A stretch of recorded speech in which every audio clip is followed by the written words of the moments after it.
Olá, sejam bem-vindos à nossa Escola Bíblica Online. É um prazer tê-los aqui novamente. Antes de começar, lembre-se, este conteúdo ele é produzido para te ajudar no seu estudo da Palavra de Deus. Por isso, é muito importante haver uma certa dedicação da sua parte. Reserve um tempo para ler o texto bíblico, reserve um tempo para ler a sua revista e reserve um tempo para assistir essa aula. E enquanto você estiver assistindo essa aula, você precisa saber que ela tem uma estratégia muito própria. Ela é pensada para ajudar no seu estudo da Bíblia Sagrada. Aqui na descrição do vídeo existem 3 informações que são informações muito úteis para você. Primeiro, há um cronograma da aula, a maneira como eu organizo o conteúdo para explicar para vocês. Segundo, há uma aula-atividade, que serve para a verificação do seu aprendizado. Assim que você terminar de assistir essa aula, eu recomendo que faça a aula-atividade e verifique aquilo que você aprendeu. Por último, há também um fórum onde você pode colocar as suas dúvidas ou deixar as suas questões. Tudo bem? Como eu falei a vocês, chegamos à aula de número 8. Na aula de número 8, o título da lição é A relevância e a importância da doutrina pentecostal para manter a igreja viva. Bom, inicialmente eu quero então explicar para vocês, apresentar para vocês o cronograma da aula, a maneira como eu seguirei com a explicação do conteúdo. Esta aula estará dividida em 3 sessões. Na primeira sessão da aula, eu quero explicar o contexto literário de Atos 2:4. Professor, por que Atos 2:4? Porque segundo o comentarista da revista, a pessoa que escreveu, Atos 2:4 é o texto áureo. O texto áureo é o texto mais importante. Então, na primeira sessão, eu quero explicar para vocês o contexto literário de Atos 2:4. Na segunda sessão desta aula, eu quero explicar os versículos 1, 2, 3 e 4 do capítulo 2 de Atos dos Apóstolos. E por fim, na terceira sessão, eu encerro fazendo algumas aplicações. Como falei, aqui embaixo na descrição do vídeo, se você estiver utilizando o celular, aqui embaixo da tela vai aparecer a palavra mais. Clicando na palavra mais, vai aparecer a descrição do vídeo, com essas 3 informações para que você possa acessá-las durante esse processo de aprendizado. Começando então a primeira sessão, eu quero explicar para vocês o contexto literário de Atos dos Apóstolos, capítulo 2, versículo 4. No final do evangelho dos evangelhos, Mateus, Marcos e Lucas, nós temos a ressurreição de Jesus e a ordem que ele dá aos seus discípulos para que os seus discípulos o encontrassem na Galileia. Lá ele estaria ressuscitado e eles veriam Jesus. Os discípulos retornam para a Galileia, eles saem daquela região de Jerusalém, voltam para a Galileia. Quando chegam na Galileia, se encontram com Jesus ressuscitado, no monte em que Jesus disse que estaria. Quando Jesus encontra então seus discípulos, Jesus dá a eles uma missão. A missão que Jesus vai dar a esses discípulos é: vocês devem ir, vocês devem fazer discípulos de todas as nações, vocês devem batizar esses novos discípulos como forma de arrependimento e vocês devem ensinar esses discípulos a obedecer as ordens que eu dei a vocês. Então, neste momento, Jesus dá uma missão para os seus discípulos. Mas antes desses discípulos irem cumprir essa missão, Jesus promete a eles que enviaria o seu Espírito Santo. Depois que o Espírito Santo fosse derramado sobre eles, finalmente, então, eles poderiam ir cumprir esta missão que Jesus acabou de dar a eles. Quando nós chegamos aqui em Atos dos Apóstolos, capítulo 1 e 2, nós temos exatamente essa transição entre a subida de Jesus aos céus e esta promessa da vinda do Espírito Santo para capacitar os seus discípulos como testemunhos sobre quem é Jesus. E Lucas faz questão de apresentar para a gente o relato da vinda do Espírito Santo em 5 partes. Na primeira parte, Atos capítulo 2, versículo 1 ao 4, ele fala sobre a vinda do Espírito Santo no Pentecostes. Na segunda parte, Atos 2, de 5 a 13, a reação dos judeus da diáspora que viviam em Jerusalém. Na terceira parte, Atos 2, do 14 ao 36, o discurso de Pedro no dia de Pentecoste. Na quarta parte, versículo 37 a 40, o sermão missionário de Pedro. E por fim, na quinta parte, versículo de número 41, conversões em massas e batismo. Veja, a principal intenção de Lucas nesses 5 relatos é mostrar quais são as consequências imediatas da vinda do Espírito Santo, já que Jesus prometeu que ele viria, já que os profetas prometeram que ele viria. É por causa do Espírito que os apóstolos conseguem continuar o trabalho que foi iniciado por Jesus. É por causa do Espírito que os apóstolos podem sair para dar testemunhos da obra que foi realizada por Jesus. É por causa do Espírito que esta missão vai se estender até os confins da terra, com a superação dos obstáculos que impediriam que esta obra se avançasse até os confins da terra. Então, o que nós veremos em Atos capítulo 2 diz respeito exatamente a este relato sobre a vinda do Espírito Santo e as consequências da vinda do Espírito Santo sobre a missão apostólica. Na aula de hoje, de maneira muito específica, nós vamos manter a nossa atenção apenas nos versículos 1 a 4, a vinda do Espírito Santo no Pentecoste. Eu pretendo explicar isso para vocês na segunda sessão desta aula. Começando então a segunda sessão da aula, eu quero explicar Atos capítulo 2, versículo 1 até o versículo de número 4. Eu começo com o versículo 1. Leia comigo, por favor. No dia de Pentecostes, todos estavam reunidos num só lugar. Veja, Lucas começa o seu relato sobre a vinda do Espírito apresentando a data em que o Espírito Santo veio como promessa que havia sido feito. Qual foi a data que o Espírito Santo foi derramado sobre os discípulos que estavam reunidos em Jerusalém? A data foi no dia de Pentecostes. Foi nesta data que Jesus cumpriu a promessa que havia feito. O que nós sabemos sobre a festa de Pentecostes, que é a data em que o Espírito Santo vem sobre os discípulos? Eu coloquei aqui uma citação que é um pouco longa, mas ela resume tudo que a gente precisa saber aqui para não precisar ficar com muitas explicações. Então, a grande maioria das informações que nós precisamos está aqui e eu quero ler para vocês. Pentecostes, que literalmente vem da palavra a 50ª parte, denota o festival do novo grão, celebrado 7 semanas ou 50 dias após a Páscoa.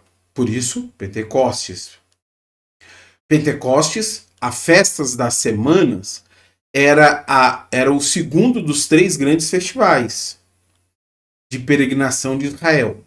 Essencialmente, era uma festa da colheita, ocasião em que os judeus agradeciam a Deus pelos dons da colheita de grãos.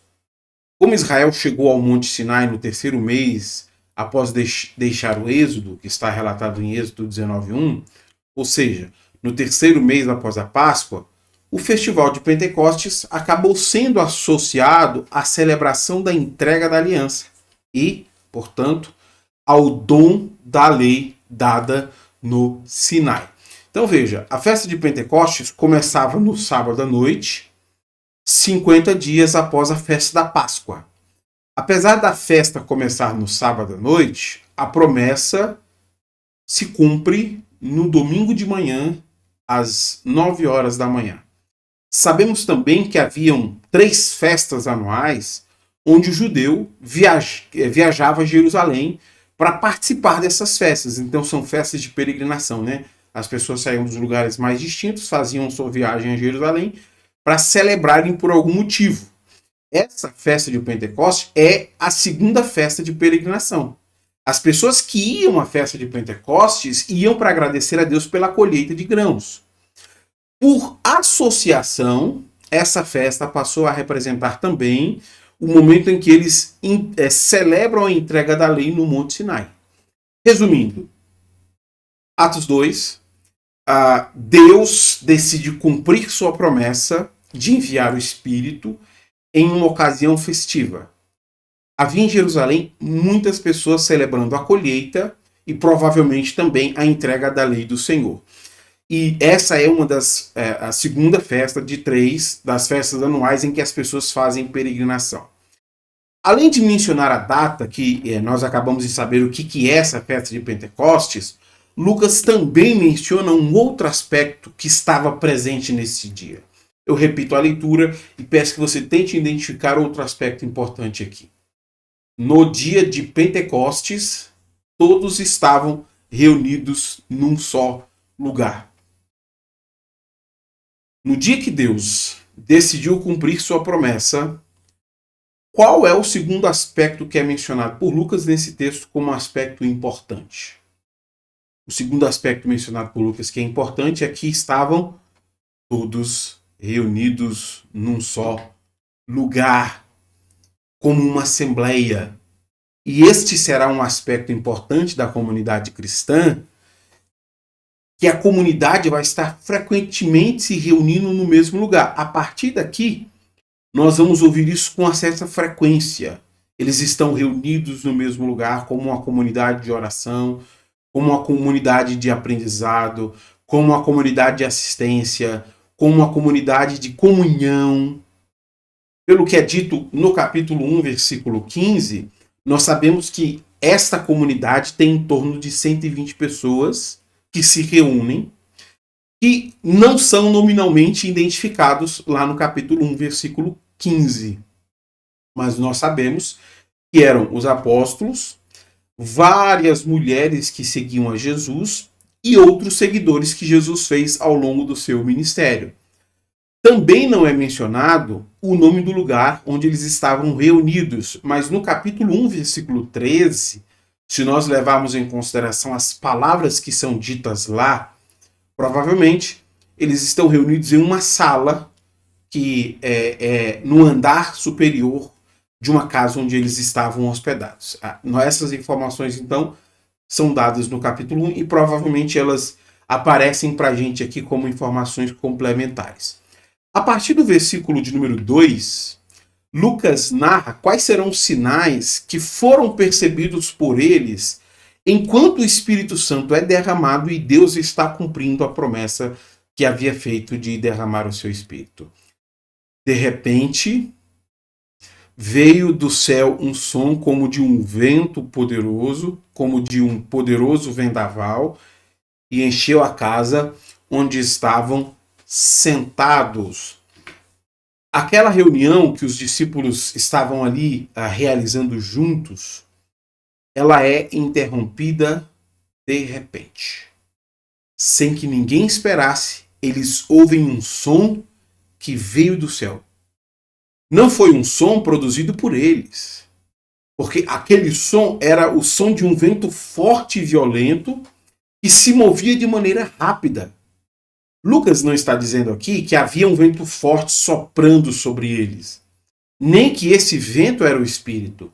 Lucas está dizendo que quando o Espírito Santo foi derramado sobre aquelas pessoas, ele produziu um som, como de um vento forte, para representar este poder que vem do céu ao encontro desta comunidade que está ali reunida. Pergunta que eu faço: quantas pessoas ouviram este som? Todos aqueles que estavam reunidos.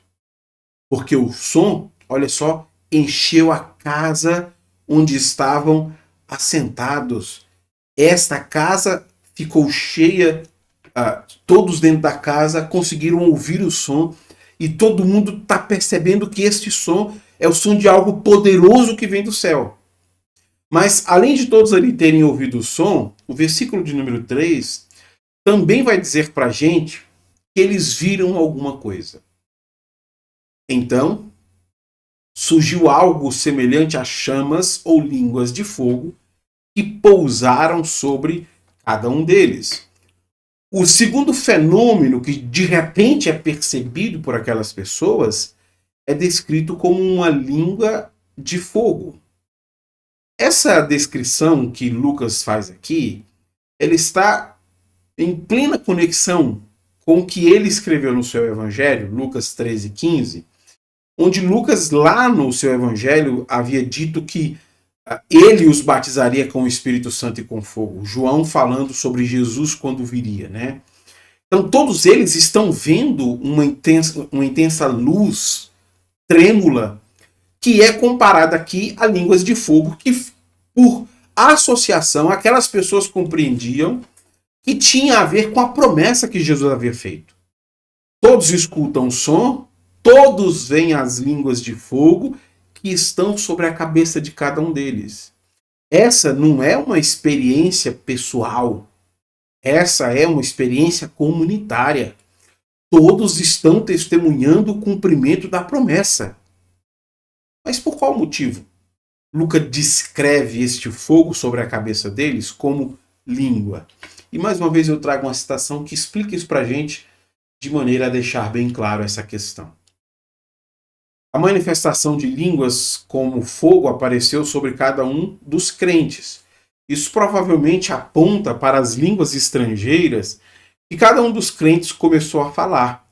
A aparição individualizada das línguas como de fogo simboliza o poder diversificado de fala que vem sobre eles. Como nós veremos nos próximos versículos, eles vão começar a falar em línguas que não aprenderam. As pessoas que veem eles falando nessas línguas que eles não aprenderam ficam admiradas. Como é que essas pessoas conseguem falar em línguas estrangeiras se eles nunca nem aprenderam essas línguas estrangeiras? E o motivo está sendo descrito aqui por Lucas no versículo 3. Eles conseguem falar em línguas que não aprenderam, porque esta capacidade está sendo dada pelo Espírito que está descendo de maneira poderosa sobre eles. Deus havia prometido batizá-los no Espírito e neste exato momento essa promessa está se cumprindo. Está havendo nessas pessoas a manifestação diversificada do poder do Espírito. Eles estão recebendo esta manifestação diversificada do poder do Espírito e a partir da descida do Espírito Santo, eles vão testemunhar isso de forma poderosa.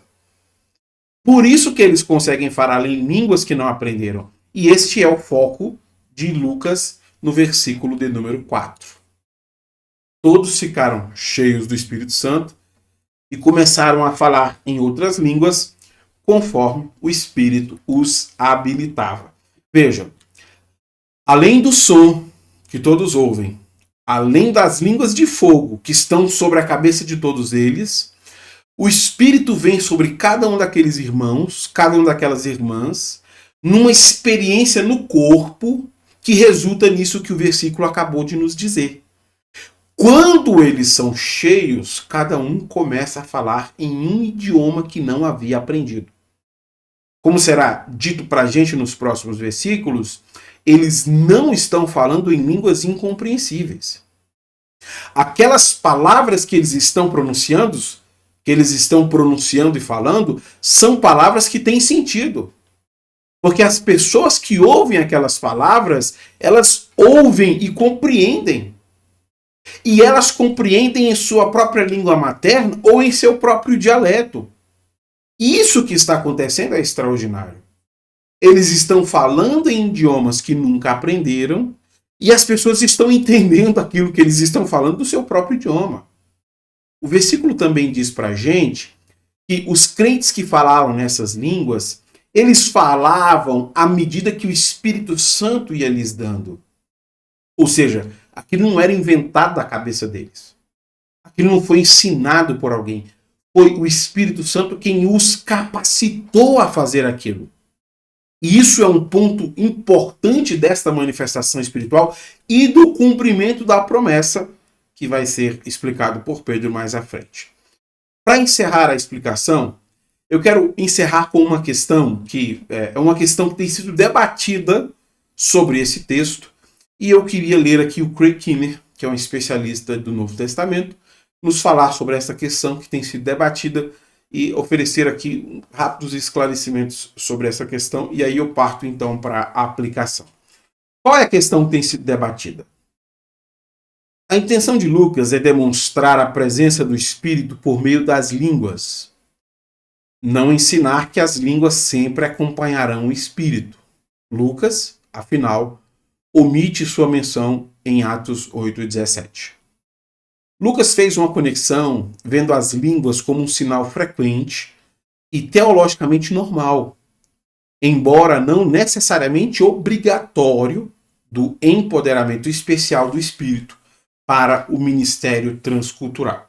Bom, considerável tempo tem sido gasto no debate entre pentecostais e não pentecostais sobre esse texto. De um lado, nós temos pentecostais de origem norte-americana lendo esse texto e dizendo que esse é um texto que pode ser usado, que deve ser usado para falar sobre a evidência do batismo no Espírito. Para essas pessoas, o falar em línguas precisa ser, obrigatoriamente, o sinal inicial de quem é batizado no Espírito Santo. Por outro lado, há pentecostais e outros grupos não pentecostais que defendem o oposto a isso. Qual é a constatação que o Craig Keener faz? E Craig Keener é um estudioso do Novo Testamento, ele é um pentecostal e é uma pessoa de muito boa reputação na academia pelos seus estudos do Novo Testamento. Quais são as constatações que ele faz sobre essas questões? Eu coloquei aqui apenas alguns pontos que eu acho que são pontos básicos para esclarecer para a gente. Primeira constatação que ele chega é que este é um debate moderno que surgiu há pouco tempo. É um debate que surgiu junto com o movimento pentecostal. Até antes da eclosão do movimento pentecostal, não se debatia essa questão. Então perceba que o debate sobre qual é a evidência do batismo no Espírito é um debate dos nossos dias, é um debate super moderno. Na Bíblia, batismo no Espírito trata sobre a experiência que uma pessoa tem com o Espírito Santo. E essa é uma outra constatação importante que o Craig Keener faz, porque essa constatação nos permite perceber que não existe apenas um batismo, mas batismos, ou experiências diversas que uma pessoa tem com o Espírito Santo. Portanto, o batismo não se resume ao falar em línguas.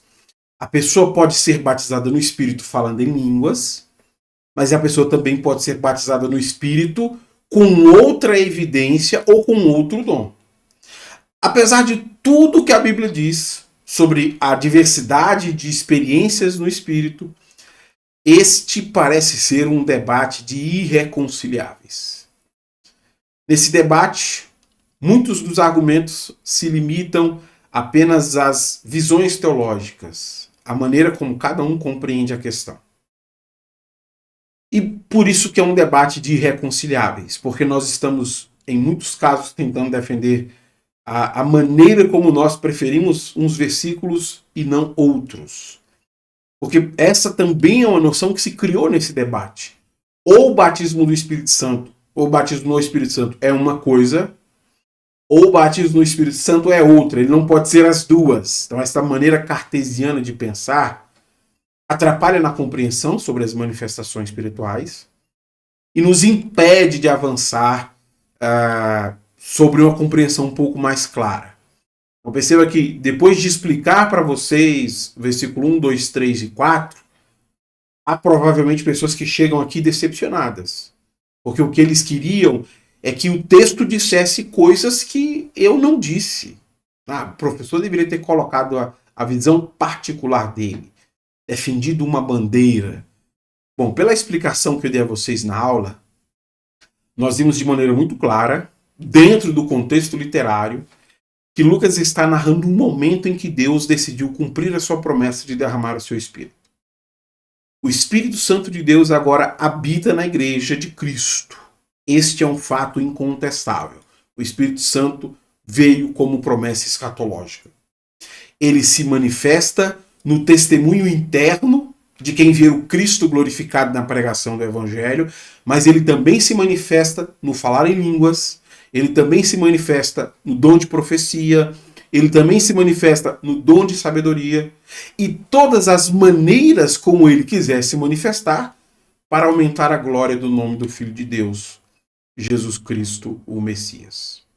Bom, se você quiser ver uma explicação aprofundada sobre isso, tem uma série de pregações que eu fiz em minha igreja local sobre batismo no Espírito, onde nós passamos por vários textos, eu acho que são 8 ou 9 pregações, e onde nós exploramos tudo isso. E eu percebo que isso é importante para a igreja, porque esse debate de irreconciliáveis ele precisa chegar ao fim. Nós não podemos achar que as nossas caixas teológicas cabem o Espírito Santo, porque não cabe. Nós podemos estar sendo culpados pelo pecado de apagar o Espírito. E apagar o Espírito é exatamente desprezar as muitas maneiras como ele atua dentro da igreja. Para encerrar esta aula, eu quero então fazer algumas aplicações com base no texto bíblico que eu acabei de explicar. Atos dos Apóstolos, capítulo 2, versículo 1, 2, 3 e 4. Primeira aplicação. A ação do Espírito é um poder de Deus sobre toda a comunidade.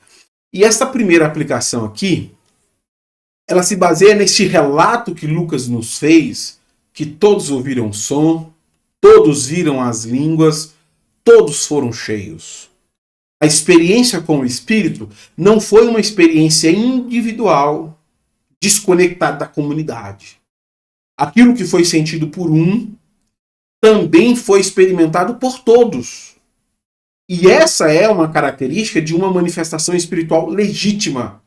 O Espírito Santo age sobre toda a comunidade. Nós precisamos dar a ênfase àquilo que está na Bíblia. Esta ação do Espírito Santo, ela não é hipnótica, de precisar colocar pessoas em pé e extravasá-las à emoção. A ação do Espírito não é hipnótica. É uma ação do poder que vem do céu sobre toda a comunidade. Toda a comunidade sente aquilo que Deus está fazendo nesse revestimento de poder do alto. Então nós precisamos compreender de maneira muito clara que a experiência comunitária, a experiência do poder do Espírito Santo é legítima quando há uma ação do Espírito em poder sobre todas as pessoas que estão presentes. Segunda aplicação. A experiência individual não é superior à experiência comunitária. Eu acho que essa aplicação aqui ela é importante porque esse aspecto da experiência com o Espírito ele precisa ser destacado de maneira muito clara. Aquilo que o Espírito faz, aquilo que o Espírito diz na comunidade, é superior àquilo que o Espírito faz e fala com o indivíduo, aquilo que o indivíduo sente. Uma igreja local não pode se deixar ser guiada por uma experiência individual que pretende ser impositiva. Do tipo, a pessoa diz, eu tive uma visão e esta visão é generalizada a toda a comunidade, todo mundo deve me seguir, todo mundo deve se ajustar a mim. Isso é perigoso. Aquilo que o Espírito deseja fazer na comunidade de fé, ele fará na comunidade reunida. A experiência individual, aquilo que eu sinto, aquilo que eu percebo, não é superior à experiência comunitária, aquilo que o Espírito Santo faz enquanto a igreja está reunida, celebrando o nome do Filho de Deus, o nosso Senhor e Salvador Jesus Cristo. A experiência individual, ela tem o seu lugar na comunidade, mas ela não é superior. E nós devemos saber ajustar essas coisas, porque às vezes as pessoas querem dar à experiência individual uma superioridade que ela não tem. Eu estava sozinho e vi uma orientação que é para mim aplicar para todo mundo. Segura. A sua experiência individual, ela pode até ser uma mensagem de Deus, mas ela só é legitimada na vida da comunidade. Ela não pode ser legitimada como sendo superior às manifestações do Espírito na comunidade. Se Deus quiser fazer algo grande, ele fará no meio da comunidade de fé. E nós temos que valorizar essas manifestações espirituais comunitárias, que são parte importante da fé cristã. Terceira aplicação. O Espírito é a força de Deus que impulsiona a igreja. Foi por causa do Espírito que os apóstolos conseguiram dar continuidade à obra que Jesus iniciou. Foi por causa do Espírito que os apóstolos conseguiram dar continuidade ao testemunho daquilo que Jesus fez na vida deles. Se uma igreja local quiser ser efetiva na continuidade desta obra e no testemunho de Jesus, esta igreja precisa com urgência compreender a importância da ação do Espírito sobre a vida da comunidade. Sem o poder capacitador do Espírito, os membros de uma igreja local se tornam improdutivos. Sem a presença poderosa do Espírito, nós não temos força para testemunharmos de Jesus, para irmos fazer discípulos. Nós não temos coragem para absolutamente nada. Nos tornamos uma igreja de pessoas cansadas, pessoas aflitas, pessoas desanimadas. A força que move a igreja, que impulsiona a igreja, é a força que vem do Espírito Santo de Deus. Exatamente por causa disso que, quarta aplicação, toda igreja local deve aguardar o de repente de Deus. Deixa eu explicar isso, porque lá no texto foi isso que aconteceu. Eles estão reunidos e, de repente, eles ouvem um som, de repente eles veem línguas como de fogo, de repente eles estão falando idiomas que nunca aprenderam, e toda igreja tem que esperar um de repente. O que é esse de repente? Não sei se você já foi em algum restaurante, alguma lanchonete, fazer um pedido, e aí você faz o pedido, e eles te entregam um pequeno objeto que vai tremer quando o seu pedido estiver pronto, ou um número que vai chamar o seu lanche quando estiver pronto. Você fica ali conversando, esperando, e às vezes você esquece que fez o pedido do lanche, quando de repente toca, você, opa, ficou pronto. Ou então chama o seu número. Mesmo que você estivesse esperando, você às vezes se esquece porque está envolvido em outras coisas e lembra, opa, o lanche ficou pronto porque de repente tocou. Eu estava esperando, mas não neste momento. É exatamente isso que aconteceu na manifestação do Espírito em Atos 2. Cristo havia prometido, eles estavam orando e esperando o cumprimento da promessa, mas ainda assim eles foram surpreendidos com um de repente. Deus pode, a qualquer momento, fazer algo extraordinário na comunidade de fé. Deus pode, a qualquer momento, mover a comunidade de fé de uma maneira que nós nunca vimos antes. Inclusive, os cristãos costumam chamar estes movimentos do Espírito de avivamento. O que é um avivamento? É esta ação, de repente, de Deus sobre o coração das pessoas, criando nelas uma afeição religiosa, como diz o Edwards, uma afeição pelas coisas de Deus que elas não tinham antes. Uma maior devoção, maior dedicação com as coisas do Senhor, um maior poder para testemunhar de Cristo. Toda a igreja local deve aguardar este de repente. Este momento em que Deus pode irromper sobre a realidade da nossa comunidade local e transformar a nossa devoção, transformar o nosso testemunho, transformar a nossa pregação pelo poder do Espírito Santo. Quinta aplicação. Todo cristão precisa buscar o batismo no Espírito. Independente de qual seja a sua compreensão sobre o que é batismo no Espírito, se você inventa aí uma nomenclatura diferente, que é da sua cabeça, batismo no, batismo com, enfim, independente de qual seja a sua compreensão, se tem sinal inicial, se não tem, o fato é que nós não podemos deixar de dar ênfase sobre a importância do poder do Espírito sobre a igreja. Cristãos precisam ter os seus corações voltados para Deus. Cristãos precisam se voltar para a obra que Jesus está realizando. E o Espírito Santo é quem nos faz nos dedicar a essas coisas de maneira intensa.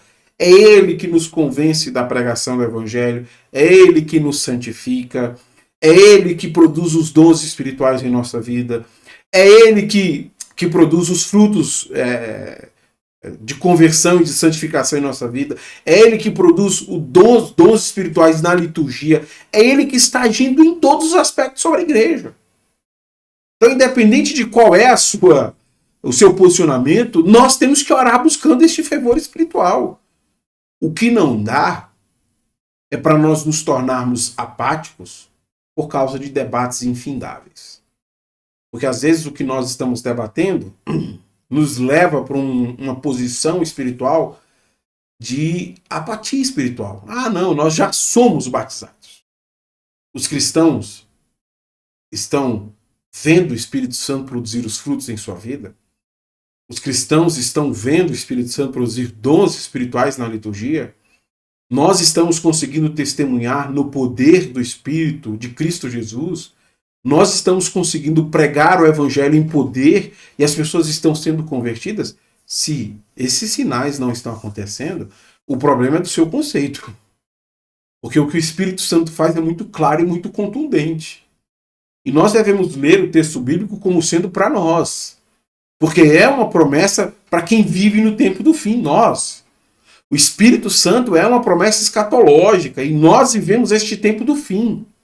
Nós vivemos este tempo em que o Deus habita no meio da comunidade de fé e Deus capacita a comunidade de fé a ser aquilo que ela não conseguiria ser. O Espírito Santo produz todas essas obras em nossas vidas.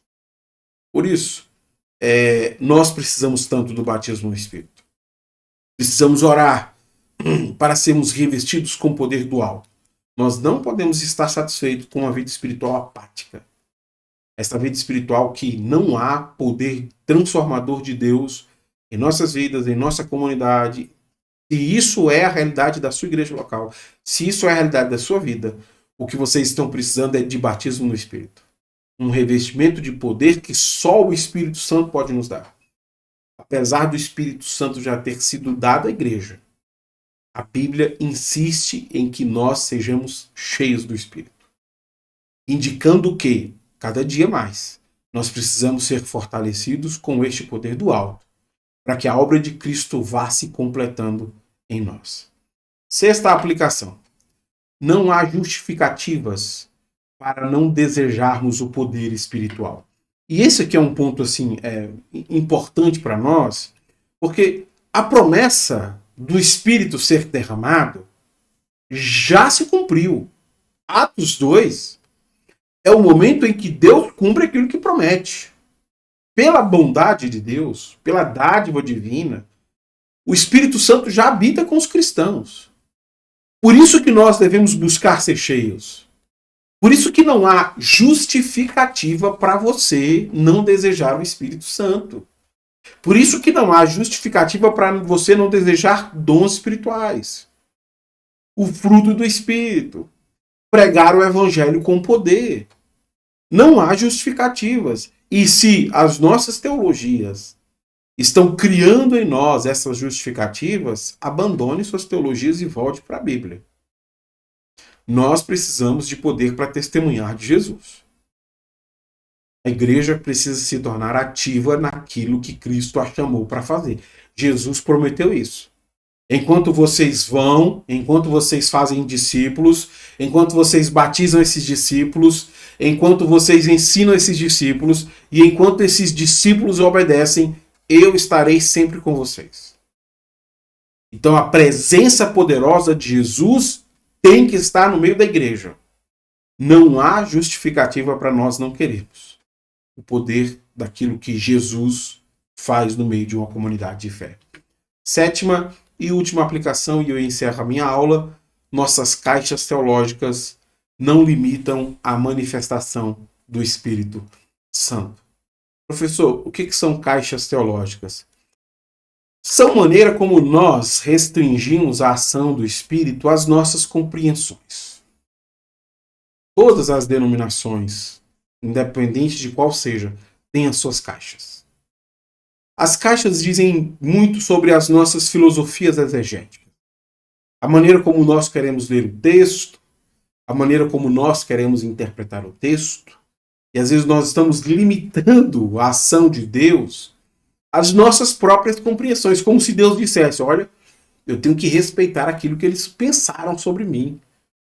A gente vai lendo Atos 2, né, e olha, quando há uma manifestação espiritual é escândalo, então tem que ter cuidado. Então Deus diz, olha, então nunca mais vou fazer isso, porque causou escândalo, então não vou mais fazer, né, tem que esperar um tempo oportuno. Isso é coisa da nossa cabeça.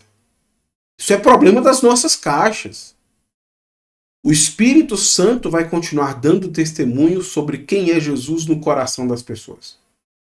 Enquanto o Evangelho é pregado, isso vai continuar acontecendo. O Espírito Santo vai continuar dando dons à comunidade de fé para a edificação da igreja. Os nossos problemas teológicos não vão impedir Deus de continuar fazendo o que ele prometeu fazer. O Espírito Santo vai continuar dando glória a Cristo, edificando o corpo de Cristo, até que Cristo venha buscar a sua igreja. A questão, portanto, que fica para nós é: nós seremos ou não parte do que Deus está fazendo por meio da ação poderosa do Espírito Santo? Nós vamos ou não nos envolver naquilo que Deus já está fazendo antes de você tomar conhecimento da ação de Deus? O convite desta aula é para que você se sinta interessado em ir cumprir a missão que Cristo nos deu. E nós só conseguiremos ser efetivos no cumprimento desta missão se nós formos revestidos com o poder do alto. A promessa já se cumpriu.